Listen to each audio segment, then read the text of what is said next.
¿Qué es el franquismo? Si tuviéramos que hacer una introducción de nuestro tema, diríamos que es el franquismo, y dentro de esa explicación tenemos que darle un contexto de dónde venimos, cómo se configura, quién lo apoya y por qué dura tanto. Vamos a empezar por el principio. El 1 de abril de 1939 acaba la guerra civil, eso ya lo sabemos, ese es el punto de partida, y esa victoria en la guerra civil por parte del general Franco va a ser entendida por él y por toda su camarilla como la legitimidad para dirigir los designios de este país. Había salvado a España del comunismo, había salvado a España del fantasma y de las hordas marxistas, y se siente con la fuerza de liderar un proyecto personalista. Y esta es la palabra con la que quiero empezar a definir el franquismo. Después establezco las diferencias entre fascismo y totalitarismo para especificarlo y describir por qué el franquismo tiene sus características diferentes y peculiares con respecto al fascismo o a los regímenes totalitarios. Franco establece una dictadura personalista, de corte fascista, pero no fascista, y un régimen autoritario, pero no totalitario. ¿Y eso qué es?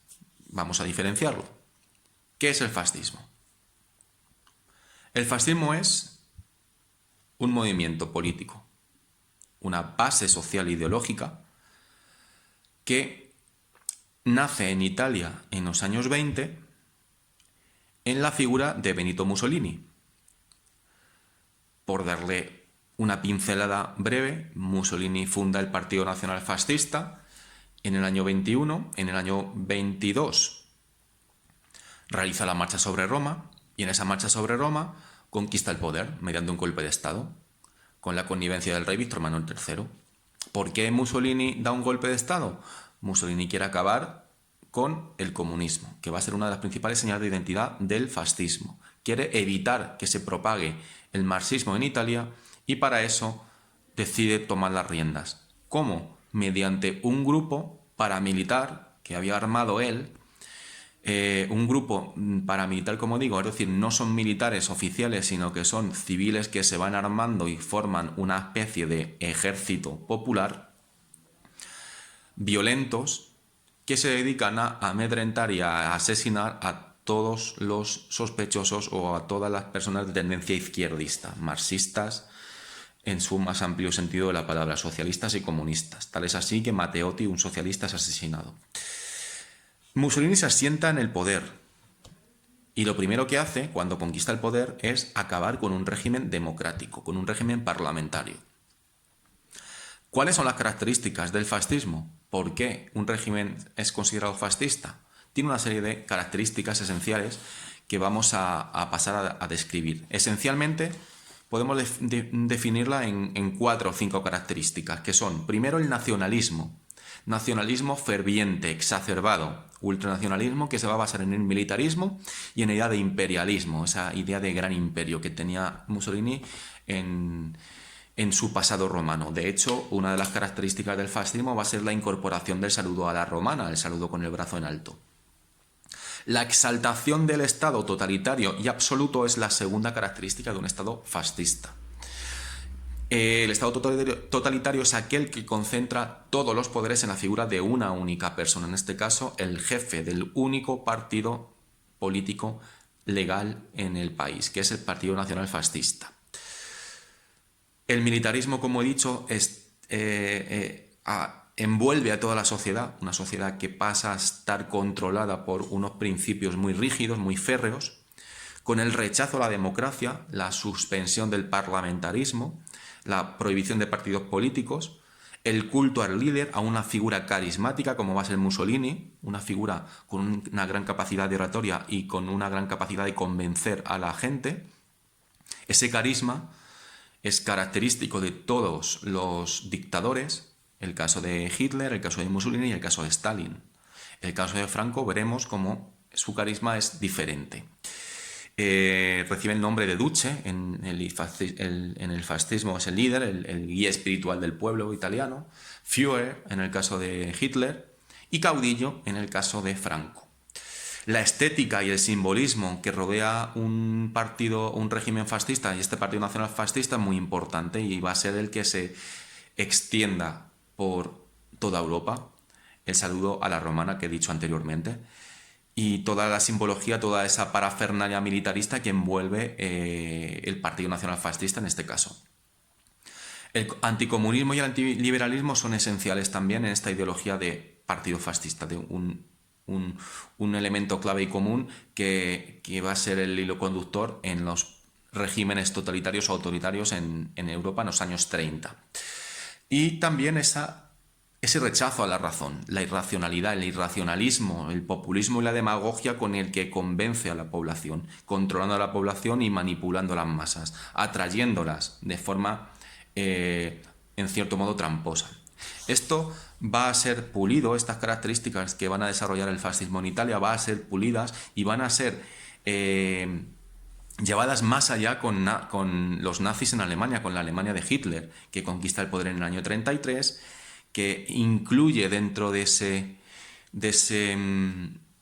esa retahíla de ideas el antijudaísmo, que va a ser la principal diferencia con el fascismo italiano. Pero en lo esencial son similares. Por tanto, y contextualizando y volviendo a España, el régimen franquista, ese régimen de tendencia fascista, de simpatías filofascistas, de un cariz personalista y autoritario, no cumple con todos los parámetros porque el franquismo no es un régimen totalitario al uso, no va a basarse en un partido político como si lo va a hacer el fascismo y si lo va a hacer el nazismo, porque Franco no tiene una ideología definida. Franco va a beber de diferentes bases ideológicas. Una va a ser la falange, que va a ser el sustento, otra va a ser el ejército, que va a ser su principal apoyo también, junto con la Iglesia. Esas tres grandes patas, apoyos del franquismo, que van a ir moldeando su ideología durante los diferentes años de las diferentes etapas del franquismo. Y es que el franquismo tenemos que dividirlo como mínimo en dos etapas. Podríamos establecer tres, pero como mínimo dos. Vamos a hablar de dos etapas y vamos a hacer este vídeo para la primera etapa, para la etapa del año 39 al 59, los llamados años azules y la autarquía, y un segundo vídeo con la etapa de los años del desarrollismo, de los planes de estabilización del 59 hasta la crisis del franquismo, en el año 59, 75, perdón, del 59 al 75. En este concreto, en este periodo 1939-1959, tenemos dos grandes etapas dentro de esta fase, de este franquismo de la primera fase. La primera, la de los años azules, que es donde se ve su marcado carácter o su simpatía hacia el filofascismo, hacia la falange, por convicción o por necesidad. Bien, es difícil establecer una aseveración y decir que Franco no era para nada, no tenía para nada simpatías hacia la falange. Bien es cierto que su principal leitmotiv, su principal idea era la anticomunista. Franco es sobre todo católico, anticomunista, es un militar que tiene entre sus ideas acabar con la Segunda República. Esa es su principal ideología. Y para ello va a necesitar apoyos. ¿Y qué apoyos tiene? Principalmente la falange. La falange que va a ser un grupo revolucionario, un grupo de pistoleros, un grupo de violentos que va a desarrollar una labor fundamental en los años previos a la Guerra Civil, que va a fundamentar también el pistolerismo y el apoyo militar que va a tener el bando sublevado, y que en los primeros años va a ejercer un control también importante y una labor fundamental en el gobierno de la primera fase de la dictadura, esos años azules, los años de la falange. Años azules porque el color de la camisa de la falange, los camisas azules, la camisa falangista era de un azul oscuro, que es lo que va a dar nombre a esta primera fase del franquismo. Por eso se dice que la primera etapa del franquismo es filofascista, de simpatía o de tendencia fascista o falangista. Además, en el contexto, y esto es muy relevante, en el contexto de la Segunda Guerra Mundial. En el año 39, Hitler invade Polonia, sabemos que estalla la Segunda Guerra Mundial, y Franco, sin intervenir directamente en la guerra, aunque Hitler le pide el apoyo, Franco la rechaza porque no se cumplieron las condiciones que le establecía, entre las cuales, por ejemplo, estaba que los territorios franceses del norte de África pasaran a ser del territorio español, del Imperio Español, a lo que Hitler no accedió, y Franco no estuvo por la labor de participar directamente en la guerra, aunque sí mandó un grupo de voluntarios mediante aquella división azul que estuvo luchando en el frente ruso. El contexto de la Segunda Guerra Mundial, por tanto, es importante, y es que en un primer momento Franco se alía con Mussolini y con Hitler, con el bando del eje. Eso le va a reportar también un cierto caché, un cierto carisma y un cierto poder a nivel interno. Los años duros, los años difíciles, son los años en los que Hitler y Mussolini están dirigiendo la invasión en Europa, sobre todo Hitler. Pero esto va a cambiar en el año 45, porque en el año 45 las potencias europeas, las democracias occidentales, acompañadas por Estados Unidos y por el estalinismo, por la Unión Soviética y dirigida por Stalin, por el régimen totalitario de Stalin, van a acabar con el nazismo. Y cuando se acabó con el nazismo y con el fascismo de Mussolini en el año 45, Franco queda aislado. Franco queda como única persona, como única dictadura de tendencia fascista que hay en Europa. Y no le queda más remedio que cambiar. Cambiar porque debe intentar consolidar su régimen y que sea reconocido. Y la Organización de las Naciones Unidas, en el año 46, no va a reconocer a Franco como jefe legítimo del gobierno del Estado español. De hecho, va a condenarlo, va a aislarlo políticamente. Por eso me parecía bastante importante hablar también del aislamiento político del franquismo. Un aislamiento político que tiene que ver, uno, con ese apoyo que había manifestado hacia las potencias del eje, y dos, a la propia represión que está ejerciendo Franco en los primeros años de la dictadura. Los años azules son los años de la represión, de la persecución y del exterminio de los derrotados, de los republicanos, de los llamados enemigos de España para Franco. Por tanto, las potencias europeas, junto con las democracias occidentales, es decir, la ONU, esa Organización de Naciones Unidas, va a aislar a España, la España de Franco, la va a condenar al ostracismo, y esto va a ser un problema para la España franquista, que va a vivir un periodo de crisis profunda en la que se desarrollan los años autárquicos, esa política autárquica que vive de lo que se produce en este país, con apenas las importaciones específicas para poder sobrevivir, y con una crisis galopante que también está influida por la sequía, que genera una malas cosechas, la implementación de las cartillas de racionamiento para la población española, que va a vivir también de la caridad de algunas instituciones y de que el régimen te facilite los alimentos, así como de la picaresca española, de ese fraude, de ese mercado negro, del extraperlo de productos que no fueran de primera necesidad y que estaban en el mercado negro, del que vivieron muchas personas de manera clandestina. En esa situación de aislamiento geográfico, de aislamiento político, de aislamiento económico, las potencias europeas se van desarrollando y el franquismo poco a poco tiene que dar un paso adelante, y ese paso adelante lo va a ejercer Franco a partir del año 53. En el año 53 se produce un acontecimiento fundamental, y es que va a firmar los acuerdos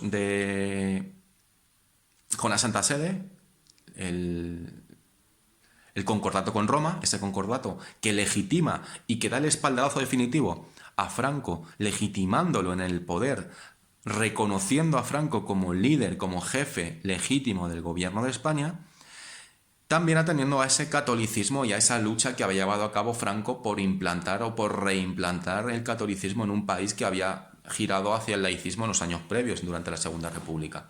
La Iglesia va a ser un apoyo fundamental para Franco, y Franco se va a apoyar en la Iglesia para que le apoye posteriormente. Y eso lo va a legitimar. La Iglesia apoya a Franco. En el año 53 consigue un gran apoyo.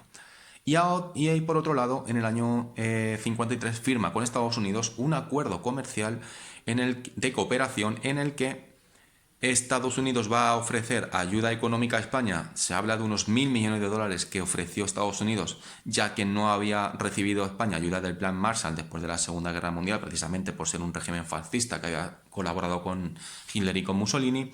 Y en cambio, esa cantidad de dinero va a ser ofrecida para recibir a cambio la cesión de 4 bases militares que van a ser territorio estadounidense en España, que son la base de Morón en Sevilla, la base de Rota en Cádiz, la base de Torrejón de Ardoz en Madrid y la base de Zaragoza. Esas 4 bases militares que van a formar parte del intercambio del acuerdo comercial con Estados Unidos. ¿Qué significa esto para España? ¿Qué significa esto para el mundo?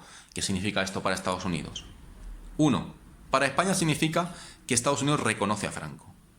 Franco ahora ya sí es el líder de España, el líder político de un país que ha aceptado el franquismo, que se ha consolidado en el poder, y significa que pasa a formar parte, empieza a formar parte de el mundo institucional europeo. De hecho, en el 55 España será admitida en la ONU. Había sido rechazada en el 46, pero es admitida en el 55. ¿Y qué ha cambiado para esto? Porque ahora sí y antes no. Porque ahora Franco es aceptado y antes no. ¿Ha cambiado Franco? Pues sí y no. Ha cambiado, pero sigue siendo una dictadura. Ha cambiado porque se ha separado del falangismo. Ha cambiado porque ha retirado la simbología fascista, la parafernalia fascista, falangista de su día a día. Ha girado hacia el nacionalcatolicismo y, sobre todo, ha luchado contra el comunismo, ha evitado que se expanda el comunismo en España.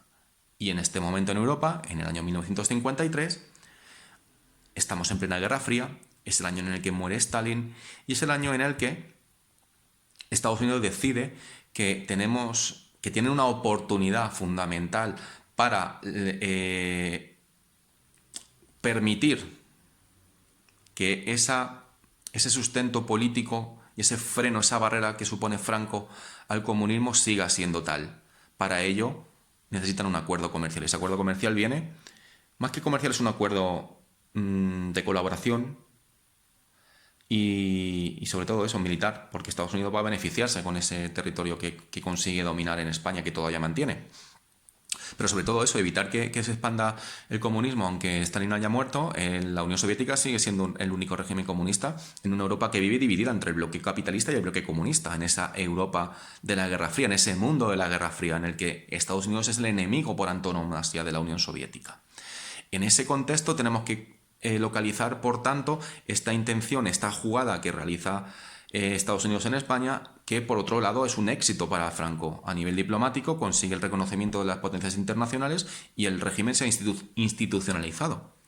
Se ha consolidado en el año 53, todo el mundo acepta a Franco y aquí paz y después gloria. Se ha olvidado esos años previos de dictadura. Sin dejar de ser una dictadura, insisto. Del año 53 al año 59 es la fase que permanece todavía la autarquía, pero es una fase en la que ese reconocimiento internacional va a hacer que poco a poco se vaya saliendo de la situación de aislamiento, aunque la crisis económica va a afectar específicamente a España y en el año 57 la crisis era muy grave. Franco va a tender a aceptar cambios en los gobiernos y poco a poco va a ir cambiando su grupo de gobierno, sus ministros van a ir cambiando, va a ir incorporando gente del ámbito del Opus, gente tecnócrata, gente más especialista en cada uno de los campos para intentar impulsar una serie de reformas. Esas reformas van a tener repercusión y van a verse posteriormente en segunda etapa, en estos años del desarrollismo, del 59 al 75. Pero para concluir y repasando lo que he querido decir aquí y aclarar aquí, primero, el franquismo fue una dictadura personalista, un régimen de características fascistas, sin ser fascismo. Fue un régimen autoritario, sin llegar a ser totalitario. No estuvo amparado en un único partido. No hubo un partido que sustentó el régimen, sino que es Franco quien dirige la dictadura basándose en tres pilares, que es el ejército, que es la Iglesia Católica y que es el partido de la Falange Española, y que a partir del año 43, sobre todo a partir del 45, pierde esa base de la Falange para girar hacia el nacionalcatolicismo, que le reportará muchos más beneficios y le reportará mucha más tranquilidad, seguridad y legitimidad, que es lo que buscaba Franco. Ha consolidado una dictadura basándose en esas familias ideológicas que lo han apoyado. Con este vídeo, con esta conferencia, pretendía aclarar estos conceptos, espero haberlo conseguido.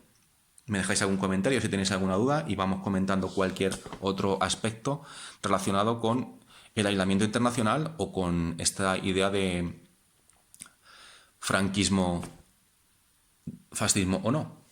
¿Vale? Gracias.